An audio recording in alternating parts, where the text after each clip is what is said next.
Sith Alchemy is essentially a power or technique that uses the dark side of the Force to alter an item or a living being.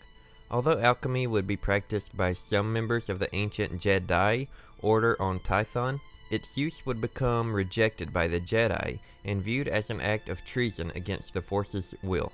Although the original Sith species did practice alchemy, it was the exiles who truly perfected it upon their arrival to Korriban, the Sith home world. The exiles refers to a group of 12 Dark Jedi leaders who were banished by the Jedi Order and eventually found their way to Korriban and truly began the Sith Order.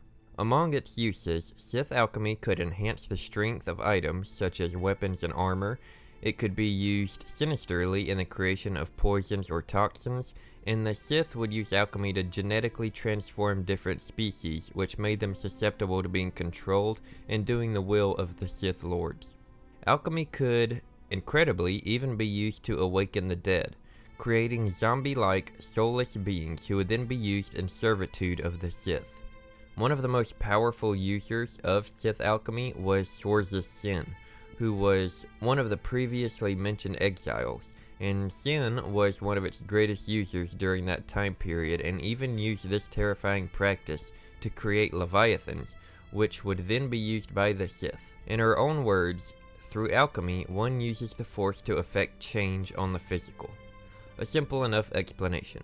She is also believed to be the original author of the Sith Code, which states, "Peace is a lie. There is only passion. Through passion I gain strength. Through strength I gain power. Through power I gain victory.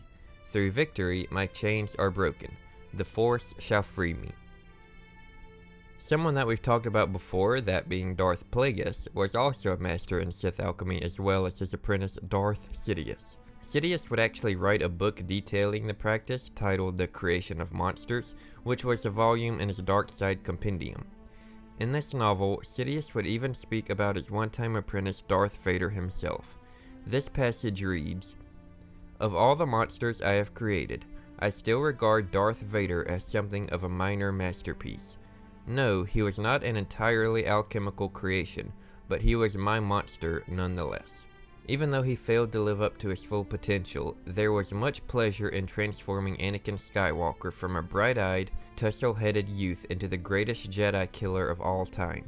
Yes, he ultimately turned against his master, as monsters sometimes do. But that was my fault, not his. Given the opportunity to create Vader again, I would, and with zeal." We've spoken very briefly here before about the theory that Sidious's disfigured face that he suffered during his battle with Mace Windu was in fact his true face, corrupted and destroyed by years of using the dark side of the Force, and that it was being masked by Sidious in order to give himself the appearance of the kind, older politician from Naboo.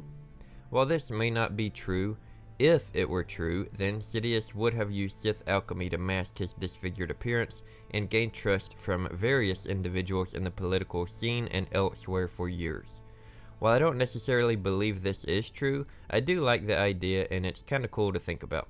In short, Sith alchemy is a sort of ritualistic science, which calls upon the dark side of the Force to reshape beings, matter, or energy to the user's will, often creating terrifying monsters out of a one-time perfectly normal creature. I hope you guys enjoyed this brief video, and if you did, we also have a video detailing the practice of Sith sorcery as well, if you'd like to check that one out next. I appreciate all of the support, and until the next one, may the Force be with you.